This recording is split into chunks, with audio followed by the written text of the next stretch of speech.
All right, what's going on, everybody? Welcome on back to the Cinema Lords podcast. This is going to be another short. I'm not even sure which number it is anymore. This one's also going to be pretty quick. I just got done talking for a full hour about House of the Dragon, so I'm going to kind of just bang through this one. I'm going to be reviewing two movies that just came out that I checked out, both of them this weekend. Bikeriders, and then also A Quiet Place Day 1. I'm going to start with Bikeriders, because that's the one that I liked less.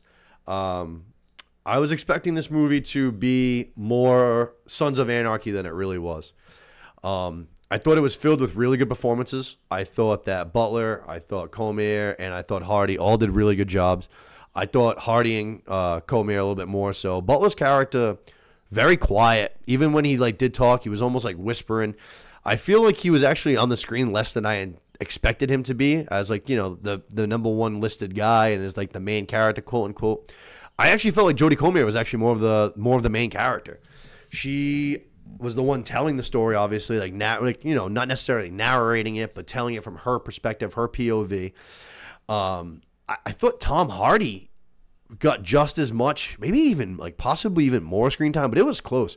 I like Tom Hardy's character better, too. I was just more interested in him and what he was bringing to the table. Austin Butler was kind of just he was supposed to be even kind of like Jax Teller, the next guy in line. And the whole time he was just nah, I'm good. I'm just going to keep doing my thing. Nah, I'm good. And it's bro, you're the guy. You're the guy. Tom Hardy's telling you, you're the one that's going to, lead this club into the next generation. And he's just not about it. I also thought it looked really great. Awesome cinematography. A lot of nice scenery, a lot of riding down the highway, motorcycles. A lot of that was really nice. I just expected more. There was a few times in the movie where things are building up, and you get to a point where it's oh shit, something's gonna happen. I sit up in my seat. I was the only one in the movie theater, by the way, which is fucking awesome. But I sit up in my seat and I'm all right, shit's about to pop off, and then nothing really happened. There was always this lame fucking ending, and then the ending itself, I was kind of all right, things are finally gonna go. This is it. We have 20 minutes left. We're gonna finish fucking strong, and it didn't. The ending left me wanting so much more. The ending was almost a sad ending. I don't know. It was a fine movie. It was fine. I was just a little bored. It definitely could have been better. I feel I expected more from it. Like I said, if they had gone a little bit more the Sons of Anarchy route, I think it would have been a lot more enjoyable. Just a little bit. And I know, not every movie is an action movie, and it is kind of more of a drama and stuff like that. I get that, but you still got to mix in a little something here and there. It's a 2-hour-long movie, and it's definitely not built to be just, I feel nothing but a drama. I feel it's definitely in the trailers and shit. It's built up to be a drama story with action mixed in. And to me, it just felt really flat on that. So overall, I don't know, a C. I'd probably watch it again, when it came out, just because now I know what it is, and I'd be kind of going into it with a different mindset. And like I said, there still are good parts about it. It's really well acted. It looks really nice. So, it wouldn't be a total waste of time to watch it again. Definitely really wasn't enhanced anyway by seeing it in the theater, I don't think. If you have a nice setup at home, it's going to be the same thing. Which is kind of another thing. You figure all these bikers, there's only a couple of scenes of them all, riding together, where you'd have all that fucking vroom, vroom, vroom, vroom, vroom, vroom. And, even that was kind of just, I don't know. It was a little bit of a letdown. I feel that's something that should have been, vibrate in the fucking theater, which we're going to be talking about fucking shaking the theater in a minute. But it was fine. It was very meh. Like I said, probably go with a C. If you're into the storytelling kind of drama, it's something that is very grounded in reality, because this definitely is. There's no fucking crazy fucking James Bond fucking fight. Not even James Bond, but there's no guy fucking kicking the shit out of 3 other guys by himself. All the fucking fights are dirty and grimy and not necessarily pretty. So if you're into the very grounded in reality, kind of more of a serious storytelling, then this is definitely your bag. I think you'll enjoy this movie a lot more than I did.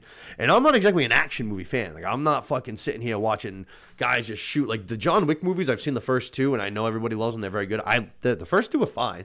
But I'm not just like an action movie guy for the sake of action movies. Like the Mission Impossible movies, even to me, like those are okay. I like those probably better than the John Wick movies. But even then, like those, I just kind of like the few stunt pieces, like the crazy ones that they do, because I like to see what fucking Tom Cruise is willing to throw himself into. But I just wanted a little bit more fucking balls and a little bit more fight and a little bit more action. And I think this could have been a lot better movie. I think there was a lot of good parts, but definitely could have been better. From there, let's go to the movie that I did like a lot. A Quiet Place, Day One. The third part of A Quiet Place story. I loved the first one, and then I thought the second one was even better than that. And now I think the third one I like even more than that. I really loved this movie. I thought they did a great job of it. Obviously, it's the first day of the outbreak or the day that they arrive, which we were teased with at the beginning of A Quiet Place 2. That's how the movie opens up with Krasinski and Emily Blunt's characters and their kids. This was a very different perspective because now we're in New York City, and they do a good job actually of mentioning in the beginning the sounds of the sound decibels of New York and how it's like however many times louder than anywhere else in the world. Like it's the loudest place basically in the world. It's constant sound 24/7, whether it's at 5 o'clock in the afternoon or 5 o'clock in the morning. It's always the same.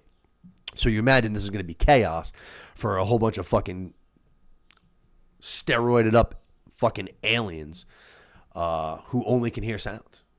Like, it's going to be anarchy. They're going to be fucking, which they do, throwing fucking cars everywhere, fucking flying through fucking, skyscraper buildings, all that shit.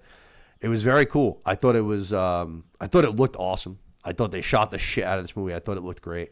I thought the acting was really good. I love Lupita Nyong'o. I think she's fucking awesome.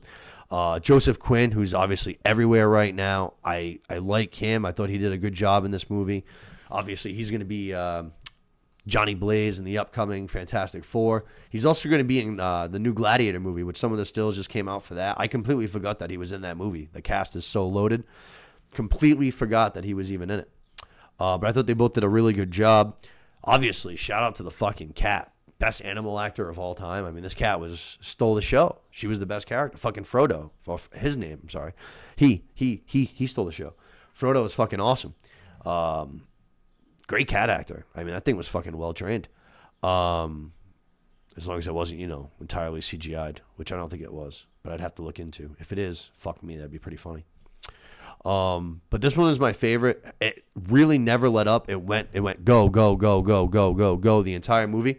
But not necessarily like in a bad way. There were a couple of little scenes here and there, mostly between Nyong'o and Quinn, to kind of show more their humane side still, even though all this anarchy is breaking out around them and things are getting crazy. They are still people, and they don't know necessarily like whether to trust one another, because it's a tough spot to trust anybody. I thought they did a good job of expanding their characters into obviously very good friends by the end of the movie. Well acted, looked awesome. Oh, like I said actually about fucking shaking sound. Went and saw it in IMAX in Providence, and two different scenes, but the same thing actually happened. There's a stampede of whatever you want to call them, the aliens, the monsters. There's a stampede of them as they are just blowing through buildings of New York. And when I say that, it felt like my entire theater was fucking shaking. That is no joke. It felt like the fucking place was vibrating. It was significantly enhanced, in my opinion, by going to see it in IMAX. I'm so glad I did. I think I'm definitely going to go see this again, honestly, before it leaves, because I really, really did like it. My buddy Los, who you guys have seen on the podcast, I'm sure, before, he has wanted to see it. He hasn't seen it yet, so I'm probably going to go check it out with him a second time. Hopefully we go to IMAX again, because it definitely is much better in IMAX. I mean, if you haven't seen it, then shame on you, because I just spoiled a bunch of shit, and you should go see it in IMAX. And if you've already seen it and you liked it, then I would suggest going and see it in IMAX if you didn't see it in IMAX the first time, because it definitely, like I said, enhanced the movie. I thought we were going to see a little bit more of Dijman Husman's character just because he obviously is in A Quiet Place 2 at the end of that movie, so we know he was going to survive. He was really just in the movie to tell people to shush. He only had a couple scenes, and every single scene he was just like, shush, shush, shush. Still good to see him, though. He's only in bangers. I mean, obviously, he's the man. He's only in bangers. He's in so much shit. I love him. But, I mean, I think that's pretty much all I got. This I would definitely go higher. This I would go, let's say, A Quiet Place, I'd probably go, like, B-. And then A Quiet Place 2, I would probably go, like, B-, B+. Yeah, I feel good about that. Like I said, I like them in order of release. The more I like them, so I go 1 B-, I'll go 2 B, and then I'll go with Quiet Place Day 1. I'll go a B+. B+ is good. Yeah, I wouldn't. It's not in the A category, but like I said, I might go check it out in theaters again. If not, I'm definitely gonna check it out like as soon as it comes out.